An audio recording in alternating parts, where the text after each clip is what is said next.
Magandang hapon. Sa pangalan po ng dakilang Panginoong Jesucristo, isa napagpalang hapon po sa bawat isa. Dito tayo sa pagpatuloy, gawain, kung saan meron tayo ng mga sitas na pagkakaroon. Ang basahin, tayo pagkakaroon sa bawat isa. Ngayon po dapat tayo dito sa isang sitas. Sabi ko sa unang sulat ni Apostol Pablo sa bayan ng Corinto, Kapitulo 9, versikulo 24 hanggang sa 27. Hindi ba galing nalalaman na ang mga nagsisitakbo sa takbuhan ay tumatakbo lahat, ngunit isa lamang ang tumatanggap ng gantimpala? Magsitakbo kayo ngayon upang magsipagtamo kayo. Ganito, kung mapapansin natin, inilalarawan dito ni Apostol Pablo ang larangan ng paligsahan. Kung baga sa contest, maraming participants, pero isa lang ang winner. Gusto ba natin magtagumpay din dito sa ibabaw ng sanlibutan? Kasama tayo sa contestant. Pero pinakailangan, nakatala yung pangalan natin sa contestant. Kasi merong, kung sa isang palaruan, merong contestant, merong nanunood. Paano kung halimbawa, nandun nga tayo, tapos ang presensya natin, kasama lang tayo doon sa audience, hindi tagalista ang ating pangalan. Bagamat, iisa lang ang magtatagumpay. Ang mahalaga po yan, makamit natin yung reward. Sa panahon na yun, maraming mga tao ang namamatay na. Mga nauna sa atin, nangaroon din ng Ebanghelyo. Nagtulong din sa may mga karamdaman. Namahala din bilang pamunuan. Nangamatay na sila, pero bakit hindi natin nakita na nagtagumpay sila? Nasaan yung regalo o tatanggapin na gantimpala? Sabi ng ating dakilang Panginoon, akin ang pagiganti, ako ang gaganti, sabi ng Panginoon. Hindi po panahon dito sa ibabaw ng sanlibutan na tayo nabubuhay pa, tatanggapin natin ang gantimpala ng Diyos. Kundi sa pagkabuhay na mag-ulit sa mga ganap. Kaya habang tayo nabubuhay ngayon, magpatuloy na tayo sa pagtulid. Ang mahalaga, kasama tayo doon sa itinala na pagpipilian na mananalo na magtatamo ng gantimpala. Pero kung ang inaasahan natin ngayon, gantimpalang nasisira. Minsan yan pa ang dinidisplay natin, mga diploma, mga picture na tayo graduate na. Lahat ng yan mabubulok lang. Pero yung gantimpalang ibibigay ng Diyos, magtagumpay lang tayo, maisulat ang ating pangalan sa aklat ng buhay, isa na tayo sa maswerte na nagtagumpay. Sa mga tuwid, ang listahan hindi hawak ng tao dito sa ibabaw ng sanlibutan. Kundi ang Diyos ang gumagawa ng paligsahan. Tayo naman yung mga contestant. Tayo naman yung runner. Tumatakbo. Parot parito, palipat-lipat ng templo para ipangaral ang salita ng Diyos. Ang isang contestant, hindi siya umaayang, kundi nagpapatuloy sa kanyang pagsunod bilang isang contestant, bilang isang mananakbo. Minsan, si tao, napagod lang ng kunti, sumuko na, ayaw nang magpatuloy. Yan po ang ingatan natin na huwag mangyari. Kasi po, tayo'y tinawag ng Diyos, hindi para sa limitadong panahon ng buhay sa ibabaw ng sanlibutan. Kundi sinabi natin, hanggang kailan mo pabitindihin ang bandila ni Kristo, ang sabi natin, hanggang may buhay. Humihinga pa naman. Pilay nga lang. ayaw nang pumunta ng templo. Napagsabihan lang para ituwid ang buhay, ayaw nang lumapit sa templo. Sa makatuwid, yan ay mga pagsubok lamang na kinakailangan malampasan ng isang tao. Sapagkat, kung mapapansin natin, palalawagin natin ang pag-iisip, may mga taong nagtutuwid sa atin, may mga taong pinanghihinaan ng loob. Lahat ng yan ay bahagi lang ng pagsubok sa ating mga buhay. Ang importante po dito, yung sinumpa natin sa Diyos, hanggang may buhay na tayo'y humihina, lumalaban, nagpapatuloy. Hindi magiging dahilan na wala tayong salapi, walang pamasahe, walang masakyan, may sakit, may karamdaman, o kung ano pa man na dinaranas natin sa ating buhay para maputol yung kaugnayan natin sa Diyos na hindi natin matupad ang ating sinumpaan para bilang Panginoon upang hindi tayo makarating sa templo para lamang magsamba. Sa totoo lang po, ang pag-aatin sa templo hindi yan dagdag bilang, kundi obligasyon.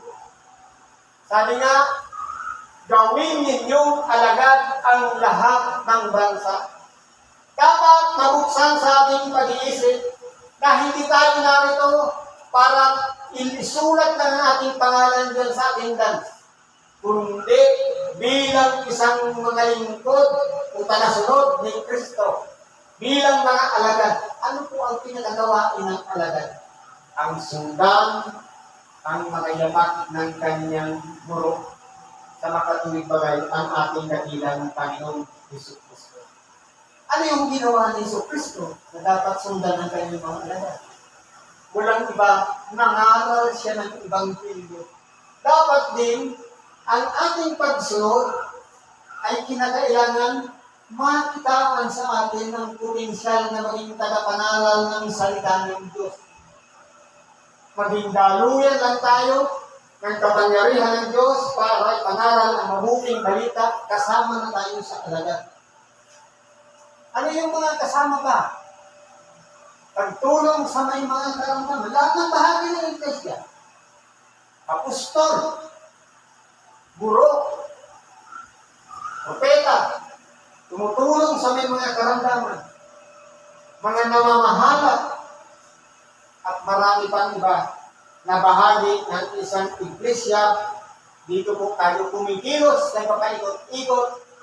Dapat hindi po tayo magsawa. Magpatuloy lang tayo upang sa ganun yung pinakatarget namin gantimpala, ito po ating tanggapin. Magsikat po tayo para matamo natin yun. At ang bawat tao na nakikipaglaban sa mga paruan ay mapagpigil sa lahat ng mga bagay. Dito po natin ina-apply kung tayo po ay kasama sa kontesta, dapat po mayroong disiplina. Ano yung disiplina na palagi natin pinag-practice? Ang gawing sa bawat araw ng pagsamba, yung palagi tayong dumadalo. Disiplina po yun. At sumusunod tayo sa ayon sa programa na nakalatag sa bawat templo na ating dinadakuan. Kasi po, nakalatag na lahat doon. Kung tayo po ay malayang-malaya, walang disiplina, hindi po tayo magwawagi. Kasi po ang isang kontestant, sa mananakbo na lang, kung wala siyang disiplina sa sarili, hindi niya tutuloy ng kanyang sarili sa pagkain. Palagi siyang bunda. Paano siya makakatakbo ng malayo? Makakatakbo ng mabilis? Kung palaging busog. Pero kung may disiplina sa sarili, siya po ay magiging maingat sa pagkain. Ang pipiliin niya yung mga pagkain masustansya. Hindi ba ka? Kapag mayroong mga intrams, kung kailangan yung boxing, kung kailangan yung intramurals, ang nangyayari sa kanang magkakaroon ng disiplina. Pero pagkatapos, balik na naman sa dati. Para maging inihanda lang ang sarili doon sa intrams, pero sa pang-araw-araw, walang disiplina sa sarili. Kung tayo po gustong magtagumpay, una nating kinakailangan gawin, hingin natin sa Kanya na pagkalooban tayo ng mabuting buhay at mahabang buhay. Hindi ibig sabihin niya gagawin natin yan ngayon, kundi noon pa man.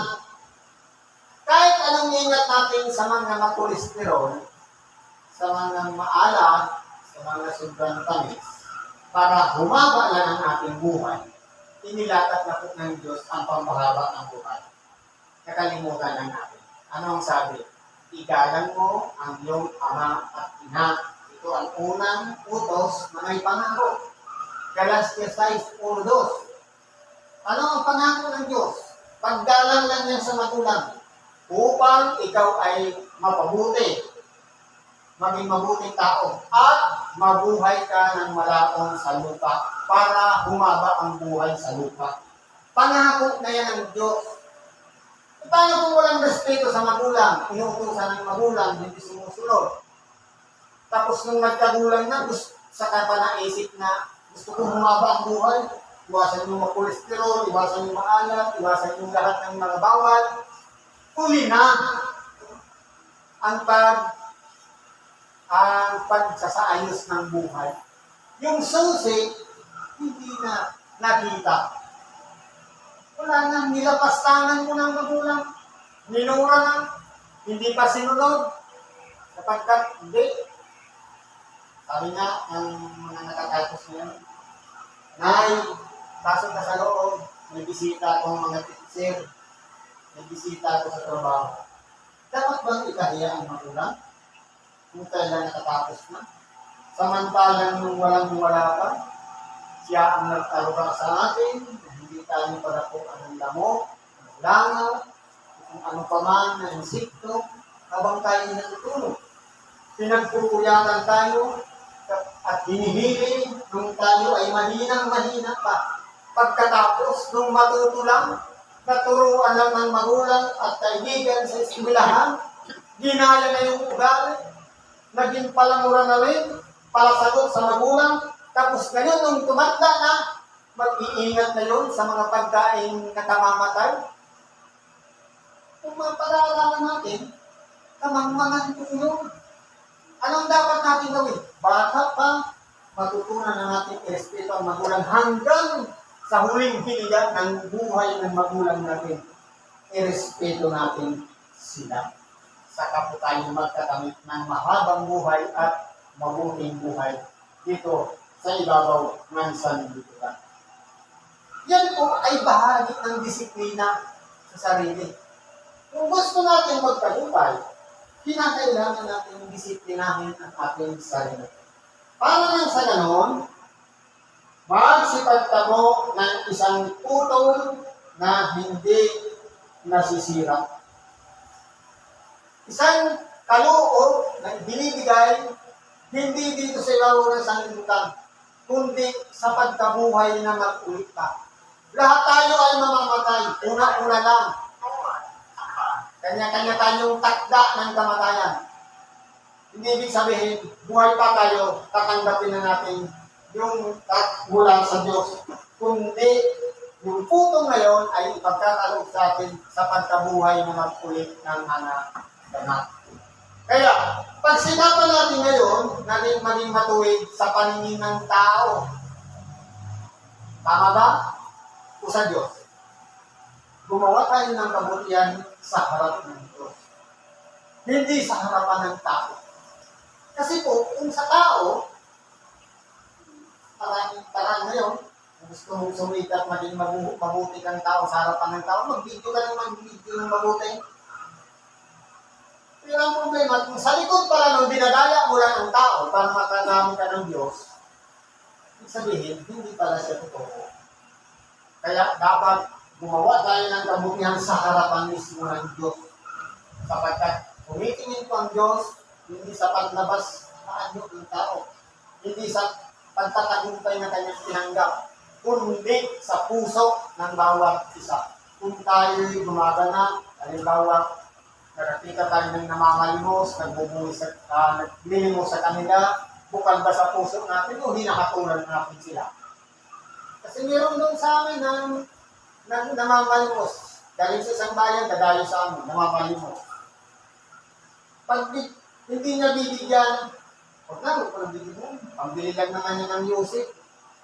Titingnan mo, nauna yung paghatol, isa sa pagbigay.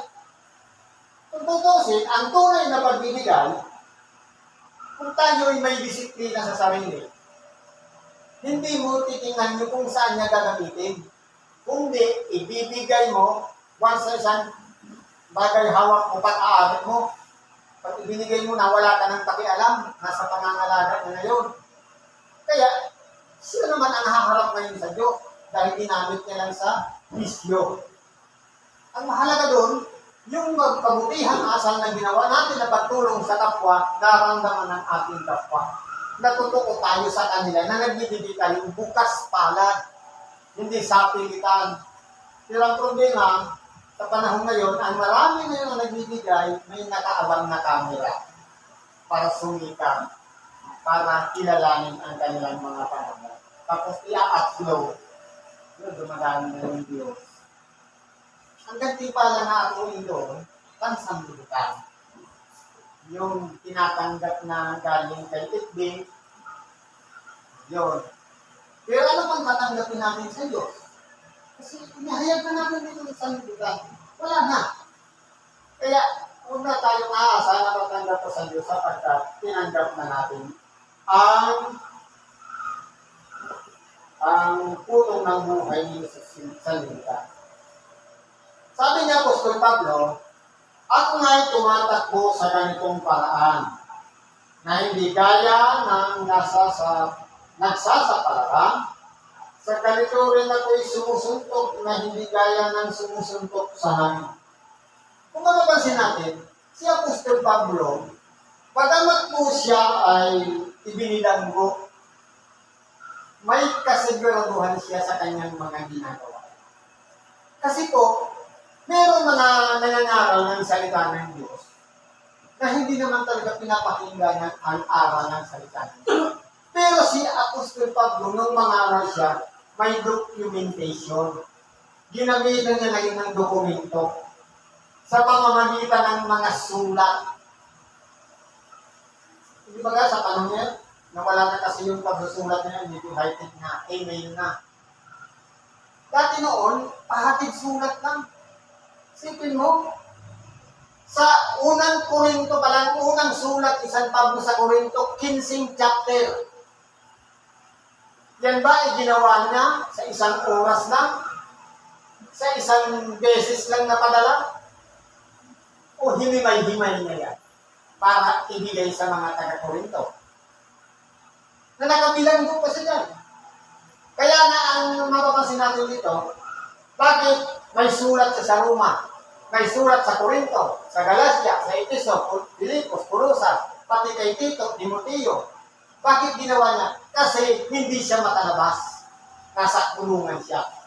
At habang nagsusulat siya, nung siya'y nakapanaw, hindi siya makapagsulat. Kumuha siya ng sekretaryo, si Tercio, siyang tagasulat, at ipinadadala niya ngayon sa mga bayan-bayan. Na dati niya ngayon pinuntahan, na nakita niya ang kalagayan ng tao at kayong sinusulatan at ipinapahayag ngayon ang ibang Diyos sa kanya. Kumbaga, ang ginawa ni Apostol Pablo, may kasiguraduhan. Kumbaga, yung suntok, yung aksyon na ginagawa niya, alam niya may makikinig na tao, may tatanggap ng sulat na kanyang ipinadala. Hindi katulad ng sumusuntok sa hangin, na may sulat na hindi niya malaman kung sino yung tatanggap. Pero salamat sa Diyos dahil sa kalooban ng Diyos, tinanggap ng mga taga-Korinto ang sulat ni Apostol Pablo. Ngunit, hinahampas ko ang ating katawan at ating sinusubin. Baka sakaling sa anong paraan pagkapangaral ko sa iba ay ako rin ang itakwid. Ito po ang isang warning sa bawat isang ng pinanggagalingan ng aral ng salita ng Diyos. Kinakailangan yung sarili mismo natin, meron tayong pag-iingat. Anong klaseng ginawa ni Apostol Pablo na hinahampas niya ang sarili? Sa bawat pananaral na ipinapahayag niya, ang salita ng Diyos, dapat huwag natin aakuin ang kapurihan na tayo'y magaling ng tagapangaral. Hampasin natin ang ating sarili. Ibalik natin yan sa Diyos. Tayo'y daluyan lang, instrumento ng kapangyarihan para ang salita ng Diyos maipahayag sa mga tao. Hindi po tayo dapat tumanggap ng kapurihan sapagkat tayo'y tao lamang na naging instrumento, naging bahagi ng pagdadaanan ng salita ng Diyos.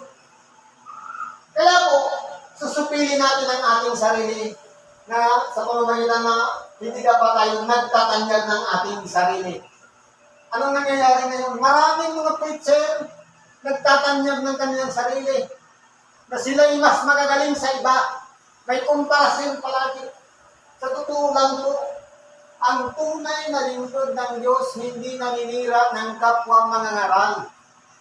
Kasi po, lahat na yan ay kamanggagawa ng Diyos. Lahat na yan ay sinugo ng Diyos para ipangaral ang mabuting balita. Ang nangyari, nagkampi-kampi na yung mga tao. Dito itana ako kasi magaling sa mangaral, dito naman ako kasi hanggang sa sila-sila na mismo hindi magkasundo. Nandun pa ba ang presensya ng Espiritu Santo? Nandun po. Kasi ang meron na doon, karunungan ng tao. Pangalan ng tao na itinatanyag ang kanilang mga sarili. Kaya kung si Apostol Pablo, ginamit niya ang tamang pamamaraan. Siya yung naging dahilan ng instrumento para gayahin natin. Nangangaral siya, ibinabalik pa rin lagi ang kapurihan sa Diyos. Kinakailangan natin supilin ang ating sarili. Bakit po? Paano po halimbawa? Napagod ka na sa kapapangaran. Marami ka ng laway na inaksaya. Boses na nawala. Pero pagdating ng panahon sa araw ng paghuhukom, yung pinangaralan nandun sa kaluwalhatian ng Diyos, tayo nasa labas sa pagpapon. Kaya doon po tayo mag-ingat. Baka tayo naman ang itakwil ng Diyos pagkatapos na masunod natin. Nagawa lang tayo ng pananalan. Anong sabi ng ating dakilang Panginoon? Magsilayo kayo sa akin, hindi ko kayo na nakikilala. Kaya dapat napag-ingatan natin kung tayo ay naging bahagi para ipangaral ang salita ng Diyos, ibalik natin sa Kanya ang papuri, ibalik natin sa Kanya ang kaluwalhatian at huwag natin akuin sapagkat tayo naging daluyan lamang ng kapangyarihan ng Diyos. Kung sa ganoon, ay ingatan din ang ating sarili na pagdating sa huli, tayo naman ang itakwil ng Diyos. Siguro po, nandito na lang sa pagkakabing natin sa oras nito. Salamat sa Diyos.